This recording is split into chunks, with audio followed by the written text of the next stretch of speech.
Hello friends, मैं हर्षा शुक्ला आप सभी लोगों का हर्षा क्लासेस में बहुत बहुत स्वागत करती हूँ। फ्रेंड्स, आज मैं यूपी डीएलएड थर्ड सेमेस्टर के गणित विषय की मैराथन क्लास के अंतर्गत बहुत ही महत्वपूर्ण प्रश्नों को लेकर के हाजिर हुई हूँ। ये प्रश्न आपकी परीक्षा के लिए रामबाण साबित होंगे, तो पूरा वीडियो आप लोग ध्यान से देखें, एक भी क्वेश्चन को स्किप नहीं करें। चलिए फ्रेंड्स, स्टार्ट करते हैं। पहले क्वेश्चन पर आते हैं। 1 सेंटीमीटर मोटी लकड़ी के ढक्कनदार खोखले बॉक्स का भीतरी आयतन ज्ञात कीजिए यदि उसकी बाहरी नापें 42 centimetre multiply 30 centimetre multiply 27 centimetre है।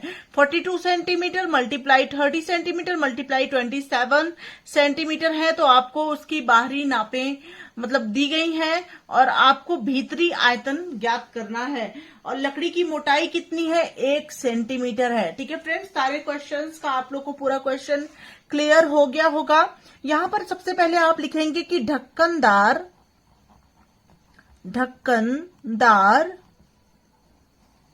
खोखले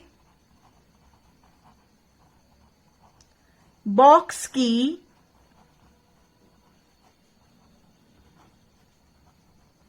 मोटाई बराबर दिया गया है 1 सेंटीमीटर है। ठीक है फ्रेंड्स, उसकी बाहरी नापें आपको दी गई हैं। बाहरी नापें is equal to 42 centimetre multiply 30 centimetre multiply 27 centimetre है। ठीक है, बाहरी नापें इतनी हो गई। अब क्या करेंगे फ्रेंड्स? यहां पे फ्रेंड्स मतलब ढक्कनदार खोखले बॉक्स का आयतन क्या हो जाएगा? ठीक है, तो यहाँ पे आपको जो है आपको पता चल गया कि यहाँ पे लंबाई आपको दी गई है बाहरी नापों में। L इज इक्वल टू दिया गया है 42 सेंटीमीटर। ठीक है, तो लंबाई अंदर का लंबाई क्या हो जाएगा?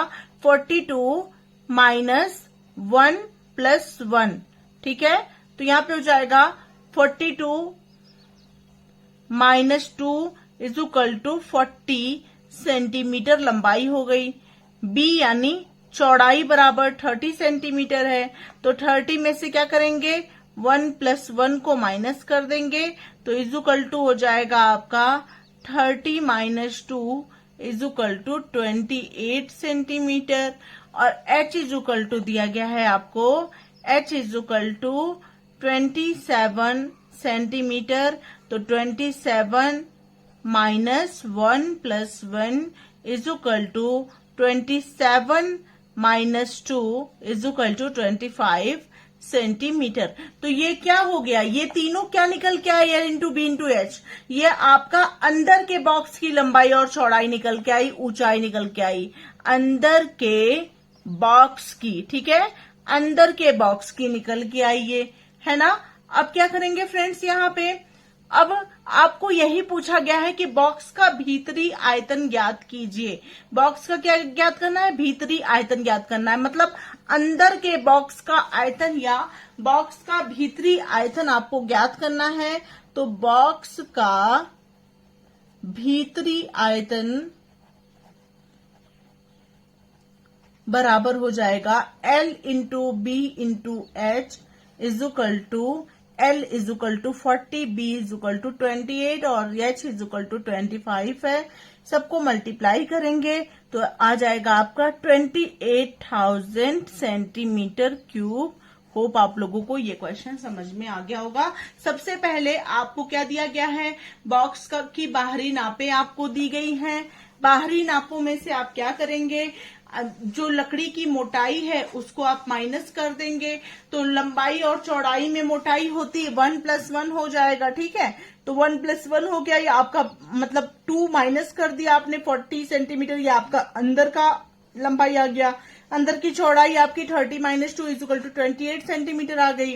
अंदर की ऊंचाई 27 आज 27 टोटल है, तो 27 मतलब 27 में से माइनस 1 प्लस 1 किया तो 25 आ गया। तो बॉक्स का भीतरी आयतन क्या आ गया? ये वाली लंबाई, चौड़ाई और ऊंचाई को ले लेंगे। 40 मल्टीप्लाई 28 मल्टीप्लाई 25 को जब आप मल्टीप्लाई करेंगे तो 28,000 सेंटीमीटर क्यूब ही आपका बॉक्स का भीतरी आयतन आ गया। नेक्स्ट क्वेश्चन की तरफ बढ़ते हैं। नेक्स्ट क्वेश्चन नंबर 2 है फ्रेंड्स, एक शंकु के आधार की त्रिज्या यानी आर आपको दिया गया है 5 सेंटीमीटर है तथा ऊंचाई h इक्वल टू दिया गया है 14 सेंटीमीटर है। शंकु का आयतन ज्ञात कीजिए। तो शंकु का आयतन बराबर होता है, शंकु का आयतन is equal to 1/3 pi R square h। ये आपका फॉर्मूला होता है, ठीक है। वैल्यू पुट कर दीजिए। 1/3 इंटू 22/7 इंटू आर की जगह 5 इंटू 5 इंटू एच की जगह 14, ठीक है। डिवाइड कर दीजिए। 7 2 जा 14 आ गया आपका, ठीक है। अब इस सबको मल्टीप्लाई कर दीजिए। 10 हो गया, 5 2 जा 10 हो गया। 22 और 5 जा कितना हो जाएगा? 22 5 जा 5 2 जा 10 के 0 कैरी 1, 5 2 जा 10 1 11 110 मल्टीप्लाई 10/3, ठीक है। अब ये हो जाएगा फ्रेंड्स आपका 1100/3। 3 से इसको डिवाइड कर दीजिए।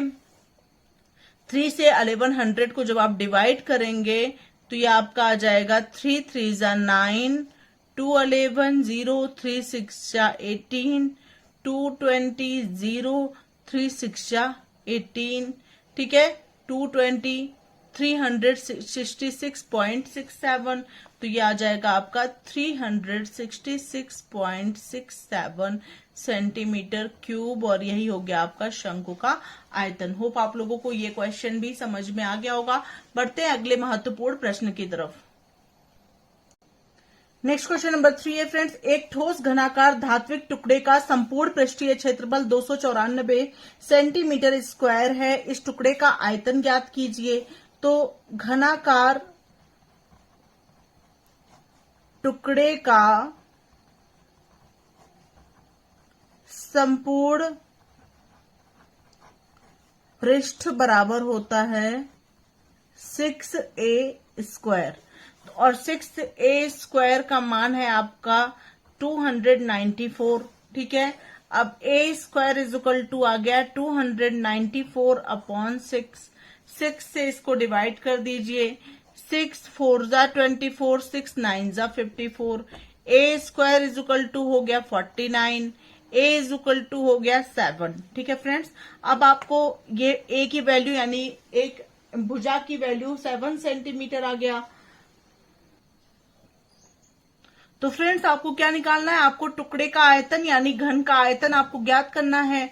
तो घन का आयतन बराबर क्या हो जाएगा? घन का आयतन बराबर भुजा का क्यूब, तो बराबर हो जाएगा 7 का cube is equal to 7 multiply 7 multiply 7, 7 7 जा 49, 49 मल्टीप्लाई 7 इज इक्वल टू हो जाएगा आपका 7 9 जा 63 के 3 कैरी 6, 7 4 जा 28 और 6 हो जाएगा आपका 34, ठीक है।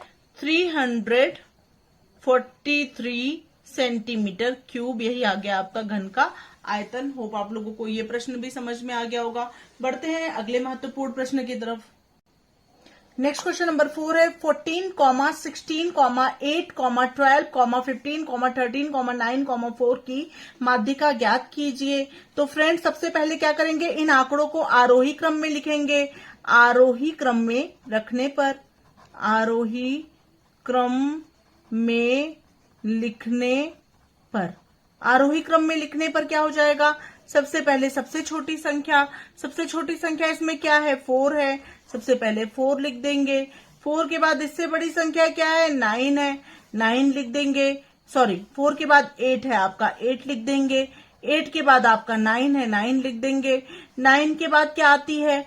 12 है, 12 लिख देंगे। 12 के बाद 13 है, 13 लिख देंगे। फिर 14 है, 14 लिख देंगे। 14 के बाद 15 है, 15 लिख देंगे। 15 के बाद 16 है, 16 लिख देंगे। पदों की संख्या कितनी है? 1 2 3 4 5 6 7 8 है। पद बराबर 8 है जो कि सम संख्या है। 8 क्या होती है? सम संख्या होती है। सम संख्या जब 8 है तो माध्यिका का फॉर्मूला क्या हो जाएगा जब सम संख्याएं दी गई हो तो माध्यिका बराबर हो जाएगा n/2 TH item plus n/2 plus 1 TH item और सबके अपॉन हो जाएगा 2। ये माध्यिका हो गया। अब यहाँ पे क्या हो जाएगा फ्रेंड्स, n/2 मतलब 8/2 TH item plus 8/2 plus 1 TH item और सबके अपॉन हो जाएगा आपका 2। 2 से 8 डिवाइड होगा, 2 4 जा 8, 2 से 8 डिवाइड हुआ, 2 4 जा 8, तो यहां हो जाएगा fourth item plus 5th item upon 2। ठीक है, फोर्थ आइटम यहाँ कौन सा हो जाएगा, यहाँ पे देखिए 1 2 3 4, 4 में 12 आ गया, 5th में 13 आ गया, तो यहाँ पे हो जाएगा आपका 12 plus 13 upon 2 is equal to 25/2 is equal to 2 1 जा 2, 2 2 जा 4, 2 5 जा 10, 12.5 और यही हो जाएगी आपकी माध्यिका, ये हो जाएगा आपका आंसर। बढ़ते हैं अगले प्रश्न की तरफ। नेक्स्ट क्वेश्चन नंबर 5 है 7x प्लस वाई का whole square plus 14x plus y का whole square plus 28x plus y के गुणनखंड ज्ञात कीजिए। तो फ्रेंड्स यहाँ पे क्या कॉमन हो सकता है इन तीनों में से, 7x प्लस वाई को आप कॉमन ले लीजिए, तो ब्रैकेट में आपका क्या बचा, x प्लस वाई। ठीक है, x प्लस वाई बचा है ना, ये हो गया, और प्लस क्या यहाँ हुआ, यहाँ क्यूब है ना, 7x प्लस वाई का होल क्यूब, तो यहाँ पे कॉमन ले लिया x प्लस वाई, तो यहाँ हो जाएगा x प्लस वाई का होल स्क्वायर। और यहाँ पे क्या बचा, 7 बाहर है, 14 है, 7 2 जा 14, x प्लस वाई बचा यहाँ पे, क्योंकि एक x प्लस वाई बाहर आ गया तो एक x प्लस वाई यहाँ बचा है, और प्लस 7 4 जा 28 प्लस 4 हो गया। ठीक है फ्रेंड्स, तो यही आपका हो गया आंसर, यहाँ पे आपको कॉमन लेना था, उसके बाद आपका आंसर आ गया। बढ़ते हैं अगले महत्वपूर्ण प्रश्न की तरफ। नेक्स्ट क्वेश्चन नंबर 6 है फ्रेंड्स, समान ऊंचाई और समान त्रिज्या के आधार वाले शंकु तथा बेलन के आयतन में अनुपात ज्ञात कीजिए। ठीक है, तो यहाँ पे माना दोनों की समान ऊंचाई क्या है, माना बेलन तथा शंकु की समान ऊंचाई बराबर है h। ठीक है, और आधार जो है त्रिज्या भी समान है, समान त्रिज्या बराबर r है, समान त्रिज्या बराबर है r। ठीक है, तो यहाँ पे हो जाएगा अनुपात दोनों में ज्ञात करना है, तो अनुपात बराबर हो जाएगा, अनुपात बराबर शंकु का आयतन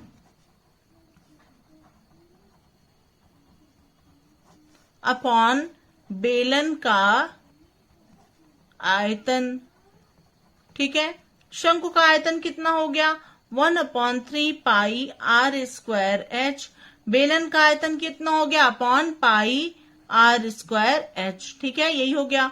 अब यहाँ इससे ये कैंसिल, इससे ये कैंसिल, इससे ये कैंसिल, सब कैंसिल हो गया, 1/3/1 हो गया आपका, तो ये हो जाएगा आपका फ्रेंड्स 1/3 बचा, ये हो जाएगा अनुपात होगा इसमें इज इक्वल टू 1:3 और ये हो जाएगा आपका आंसर। होप आप लोगों को ये प्रश्न भी समझ में आ गया होगा। बढ़ते हैं अगले महत्वपूर्ण प्रश्न की तरफ।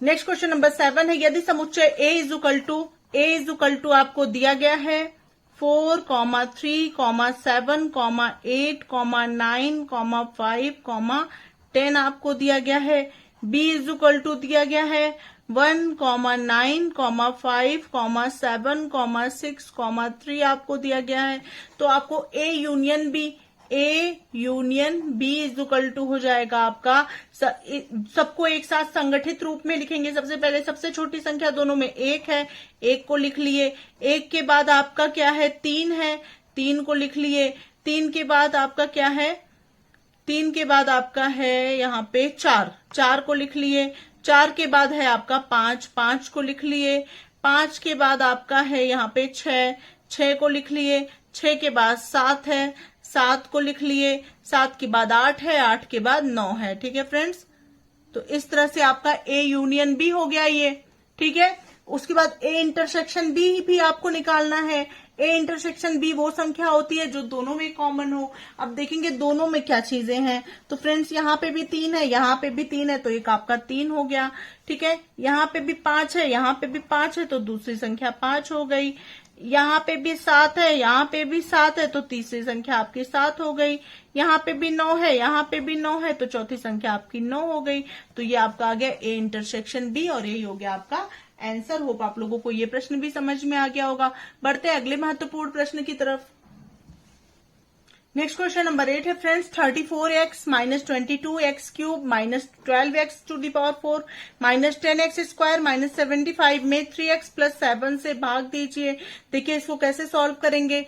सबसे पहले इसमें क्या करेंगे, x की पदों को व्यवस्थित कर लेंगे। सबसे पहले आपका minus 12x to the power 4 आ गया। ठीक है, उसके बाद माइनस 22x क्यूब आ गया, उसके बाद माइनस 10x स्क्वायर आ गया, फिर प्लस का 34x आ गया, फिर माइनस का 75 आ गया। इसी में क्या करना है आपको, 3x प्लस 7 से डिवाइड करना है इसको।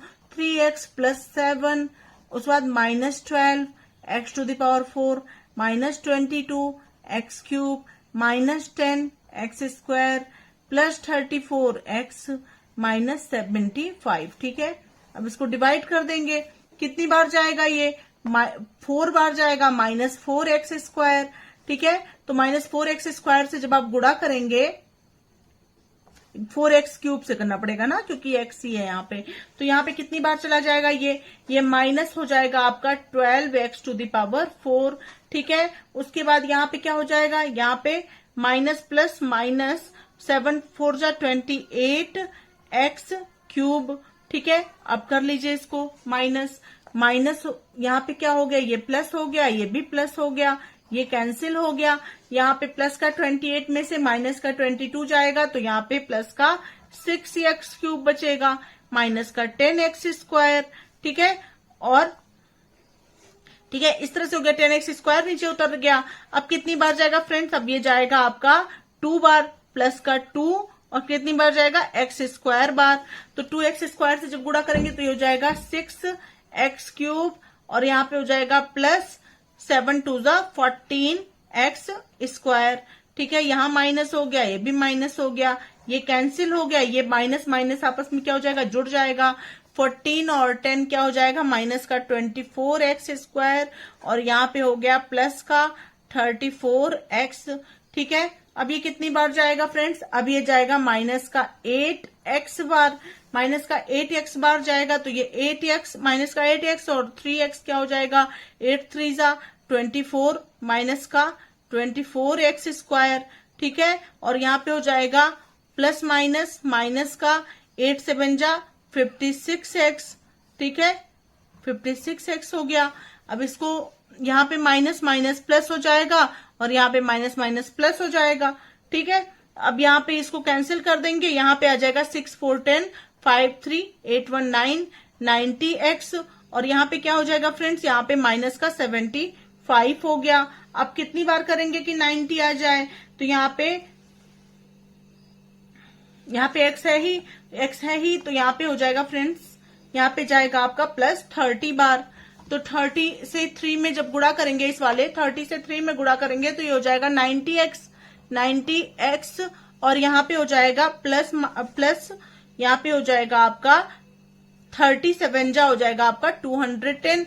ये 30 है और ये 7 में गुणा करेंगे, 37 जा हो जाएगा आपका 210। यहाँ पे आपका माइनस हो गया, यहाँ पे प्लस माइनस माइनस हो गया, ये कैंसिल हो गया।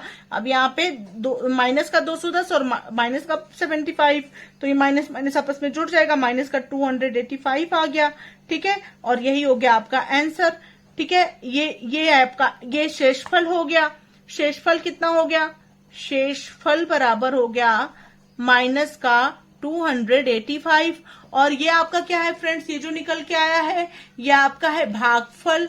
ठीक है, भागफल कितना निकल के आ गया, भागफल निकल के आ गया, यहाँ पे लिखेंगे, एक मिनट, यहाँ पे लिखेंगे भागफल बराबर निकल के आ गया, भागफल बराबर माइनस का 4x क्यूब, ठीक है, प्लस 2x² माइनस का 8x प्लस 30, ये आपका आ गया भागफल। होप आप लोगों को ये प्रश्न भी समझ में आ गया होगा। ठीक है फ्रेंड्स, तो बढ़ते हैं नेक्स्ट क्वेश्चन की तरफ। नेक्स्ट क्वेश्चन नंबर 9 है, चेक के कितने प्रकार होते हैं? तो चेक के 3 प्रकार होते हैं, बाहक चेक, आदेशित चेक, रेखांकित चेक। बाहक चेक क्या होता है? यह चेक जिसके नाम होता है वह स्वयं किसी बाहक के द्वारा उस पर लिखी गई धनराशि को क्या करता है? बैंक से प्राप्त कर सकता है। चेक पर खातेदार का नाम और हस्ताक्षर क्या होता है? आवश्यक होता है। ठीक है, नेक्स्ट है आदेशित चेक। आदेशित चेक मतलब होता है कि ऐसा चेक जो है इसका भुगतान बैंक मात्र उस व्यक्ति को करेगा जिसके नाम पर चेक काटा गया हो। जैसे जिसके नाम पर चेक काटा गया हो उसी व्यक्ति को ही आदेशित चेक का भुगतान किया जाएगा। ठीक है फ्रेंड्स, और यहाँ रेखांकित चेक क्या होता है? रेखांकित चेक में जब आप देखते हैं कि चेक जो होता है उसके बाएं कोने पर 2 तिरछी समानांतर रेखाएं दिखती हैं, 2 तिरछी ऐसे समानांतर रेखाएं दिखती हैं। ठीक है, और उनके मध्य में क्या होता है? उनके मध्य में नॉट निगोटिबल या अकाउंट पेई ओनली लिख देते हैं। तो ऐसे चेक को क्या कहते हैं? रेखांकित चेक कहते हैं। ठीक है, तो होप आप लोगों को ये प्रश्न भी समझ में आ गया होगा। नेक्स्ट क्वेश्चन है फ्रेंड्स, खाते के प्रकार बताइए। तो खाते कितने प्रकार के होते हैं? नेक्स्ट, खाते के प्रकार में पहला होता है बचत खाता। बचत खाता वह खाता होता है मतलब कि जिसका मुख्य उद्देश्य जो है बचत की भावना को प्रेरित करना होता है। मतलब बैंक का मुख्य उद्देश्य जो है मतलब बचत की भावना को प्रेरित करना होता है खाता धारक के अंदर में, और कम से कम जो है 500 रुपया जो है जमा करना होता है। 500 रुपया जमा करके खाते को खोला जाता है, और इस जमा धन पर क्या मिलता है? इस जमा धन पर इंटरेस्ट मिलता है, यानी ब्याज मिलता है। ठीक है, बैंक के द्वारा। नेक्स्ट है फ्रेंड्स नंबर 2, चालू खाता। चालू खाता क्या होता है?